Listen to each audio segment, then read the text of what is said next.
आप देख रहे हैं ब्रेकिंग बैरियर्स। मैं हूं आपकी होस्ट आलिया। आप सबको अपने प्रोग्राम में वेलकम करती हूं।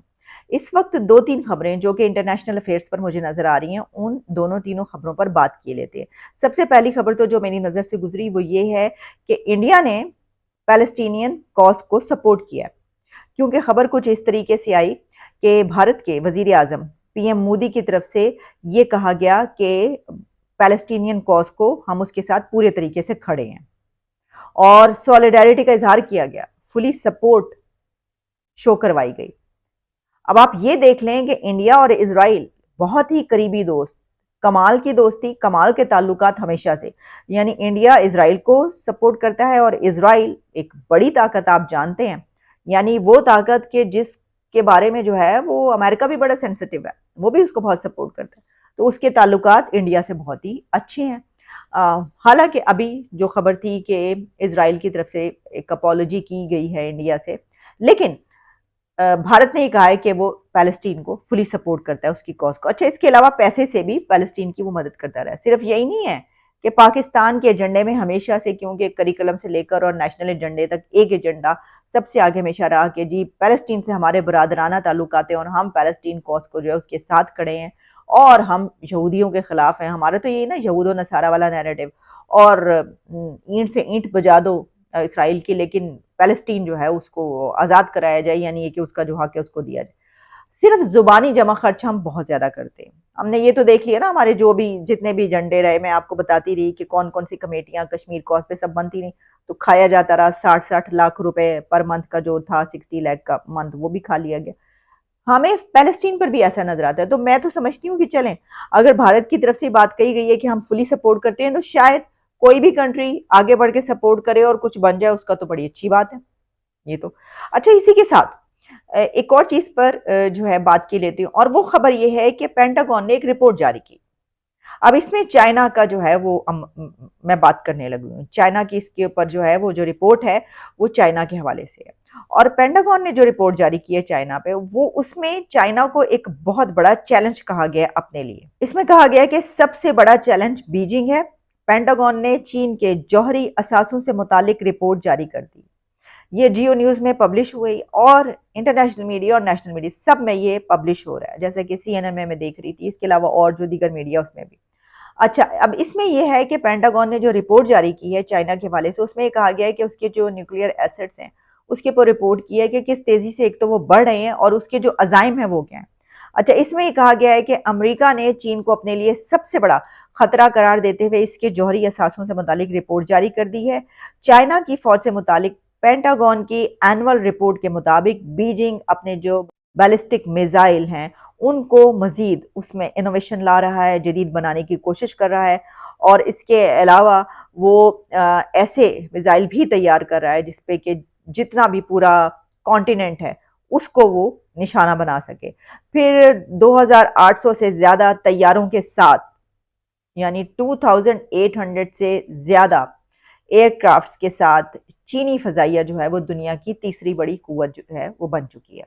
अब पेंटागन की रिपोर्ट में चीन को अमेरिका ने सबसे बड़ा खतरा जो है वो करार दिया और कहा है कि एक अंदाजे के मुताबिक चाइना के पास इस वक्त 400 से ज्यादा, 400 से जायद ऑपरेशनल न्यूक्लियर वॉरहेड्स मौजूद है। अच्छा, चीन के जो जौहरी वॉरहेड्स की बात की जा रही है उसकी तादाद 2035 तक कही जा रही है कि 1500 तक हो जाएगी। अब एक तो ये बात कि जब अमेरिका की तरफ से ये कहा गया तो यकीनन इसमें जो है वो कंसर्न शो किए गए। अच्छा, इसी के साथ मुझे चीन पर एक दो खबरें और भी मिली जिसमें ऐसा लगता है कि चीन को काफ़ी टफ टाइम मिल रहा है इस वक्त इंटरनेशनल कम्युनिटी की तरफ से, क्योंकि यूके का जो एक प्रोजेक्ट था उसमें से भी चीन को निकाल दिया गया है। वो इस तरीके से कि उसमें जो कंपनीज काम करनी थी, तो चाइनीज कंपनी जो थी वो अब उसके ऊपर काम नहीं कर रही, उसको शायद निकाल दिया गया है। और यूके के ताल्लुकात जो है वो कहे जा रहे हैं कि चाइना से कुछ इतने अच्छे नजर नहीं आ रहे। देखते हैं कि एक और खबर आती है, मैं देख रही थी वायन पे कि वो खबर ये थी कि Beijing warn US officials not to interfere with India China ties. ये पेंटागन रिपोर्ट। अब उसी के अंदर जो है, यानी ये एक जो रिपोर्ट शाया हुई है उसमें ये सब हमें एंगल्स दिखाई दे रहे हैं खबरों के। अब उसमें यह है कि बीजिंग जो है वो यूएस को ये भी कहता है कि इंडिया और चाइना के जो ताल्लुकात हैं या जो उनके बीच चल रहा है उसके ऊपर यूएस जो है उसको इंटरफेरेंस नहीं करनी चाहिए। अच्छा, वैसे जो इंटरफेरेंस का मामला है अगर हम देखें तो इंडिया तो ऑलरेडी ये चीज़ कहता है कि जो भी दो मुल्कों के दरमियान जो मामला हो उसमें किसी तीसरे मुल्क को, थर्ड कंट्री को जो है वो पढ़ने की ज़रूरत नहीं होती, वो उनको आपस में जो है वो रहना चाहिए। तो इसके ऊपर ये जो स्टैंड है ये इंडिया की तरफ से भी आता रहा है कि चाइना और इंडिया का जो मामला है वो तो मामला है, इसके ऊपर किसी और को बीच में पड़ने की जरूरत नहीं। लेकिन अब बीजिंग की तरफ से जो है यूएस को ये कहा गया। अच्छा, अब बीजिंग की तरफ से जो यूएस को ये कहा गया वो क्यों कहा गया ये भी मैं आपको बताऊं। उसकी वजह ये है कि ये बात भी कही जा रही है कि यूएस अब अपनी जो स्ट्रेटजी है वो चाइना पे तब्दील कर रहा है, और इसी के साथ साथ ये भी कहा जा रहा है कि चाइना भी अपनी स्ट्रेटजी जो है तब्दील करता हुआ नजर आया। मसलन एक खबर जिसके ऊपर हम बात कर लेते हैं और वो ये है कि जो यूएसए, पहले हमने देखा कि जो बीजिंग है उसने क्योंकि जो ताइवान है उसके हवाले से जैसा एक स्टैंड ऑफ हमें नजर आया, फिर उसके तैयारे जो है वो उड़ते हुए उस तरफ नजर आए। इसी तरीके से USA surrounds China with F-355, यानी कि यूएस भी जो है वो अपने तैयारों के जरिए चाइना को सराउंड्स कर रहा है, और फिर चाइना जो है वो भी उसके ऊपर रिस्पॉन्ड देता हुआ नजर आ रहा है। उसने J-20 से जो है उनको मुकाबला किया। अब ये जो है ये सिचुएशन और सूरत हाल पहले भी हुई, ये कोई पहली मर्तबा नहीं हो रही यूएस और उसके चाइना के बीच।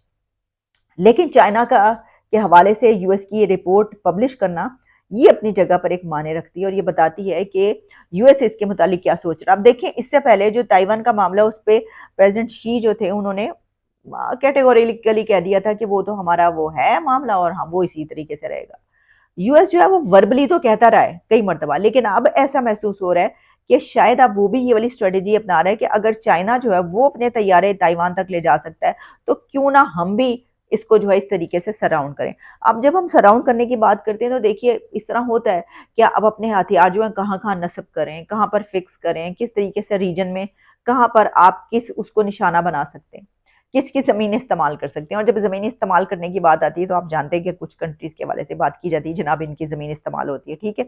अब इसमें मैं किसी का नाम नहीं ले रही, मैं ये कहूँगी कि हम हैं, पाकिस्तान है, कोई और दीगर और कंट्रीज़ हैं, तो फ़ज़ाई अड्डे जो हैं वो तो उस तरह की बातें तो चलती ही रहती हैं।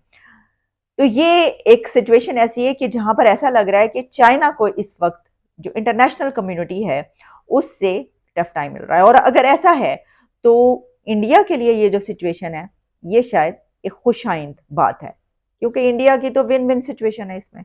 अगर ऐसा है उसको खुद कहने की ज़रूरत नहीं चाइना को कुछ कि भाई तुम उसको, बाकी जो लोग जो हैं वो उसको कह रहे हैं। अच्छा, ये भी इसमें एक और बात है कि जो चाइना ने इंडियन ओशन पर जो एक बनाया था ग्रुप जिसमें कि पाकिस्तान भी शामिल है, चाइना ने उसमें पाकिस्तान को भी शामिल किया था, और भी कई उसमें जो कंट्रीज हैं जिसमें कि बांग्लादेश, मालदीव, नेपाल, अफगानिस्तान, और फिर केनिया, मोजम्बिक, अफ्रीका और ओमान, तंजानिया, फिर मडगास्कर, मॉरिशियस, और फिर ये कि पाकिस्तान, ये सब कंट्रीज शामिल हों और उसमें इंडिया को शामिल ना किया जाए तो इंडिया को जाहिर है वो सवाल उठाएगा, ये कहेगा ऐसी बात हो सकती है ये। वैसे तो पाकिस्तान बहुत सारे ग्रुप्स में नहीं है। अब पाकिस्तान जो है वो आवाज़ नहीं उठा सकता, या आवाज़ उठाता है तो उसकी सुनी नहीं जाती, वो अपनी जगह पर है। बात ये होती है कि आपकी आवाज़ भारी होनी चाहिए, रोबदार होनी चाहिए, लोग सुन लें। रोबदार आवाज़ किससे होती है? वो कहते हैं ना, जितना पैसा डालोगे, जितनी चीनी डालोगे, जितना गुड़ डालोगे उतना मीठा होगा। तो बात तो यही है कि जितना गुड़ डाला जाता है उतना मीठा होता है, और हमारे तो अपने पास गुड़ जो है वो उसकी कमी है। अब देखें, ये जो बात की जा रही है कि बड़े पैसे कम हो गए हैं, गो के जो हमारे फाइनेंस मिनिस्टर हैं इसहाक डार बार बार ये कहे जा रहे हैं मैं नहीं होने दूंगा डिफ़ॉल्ट, मैं कोई ऐसी बात नहीं है, कुछ ऐसा नहीं होने दूंगा। तो वो कहते हैं उम्मीद पर दुनिया कायम है, इसी दुनिया में हम रहते हैं तो हमें भी उम्मीद पर कायम रहना पड़ता है, वरना हालात जो हैं वो तो इस तरफ भी दिखाई दे रहे हैं कि भाई कहीं ऐसा ना हो कि वो जो डिफ़ॉल्ट से हम बचा लिया गया था, बच गए थे, अब दोबारा से उस तरफ तो हम नहीं जा रहे। तो ये जनाब सिचुएशन है सारी। चाइना के पाकिस्तान से तो बेहतरीन ताल्लुकात है हमेशा से ही, बेशक चाइना को हमसे पता नहीं कितनी ज़रूरत है या मदद की है, वो है, हमें बहरहाल रहती है पैसे की वजह से। तो चलें, इजाज़त दें, जैसे ही कोई ऐसी खबर हमें और हमारे पास आती है जिसके ऊपर बात की जा सके हम उस पर भी बात करेंगे। मसलन मैं नेक्स्ट प्रोग्राम में सोच रही हूँ कि मैं बात करूँ कि जो इस वक्त पाकिस्तान में दहशतगर्दी के हालात हैं वो काफ़ी ख़राब होते चले जा रहे हैं, ऐसा क्यों आखिर। लेकिन इस पर बात करेंगे हम अपनी नेक्स्ट सिटिंग में। इजाज़त दें, दोबारा मुलाकात होती है। Take care and good bye.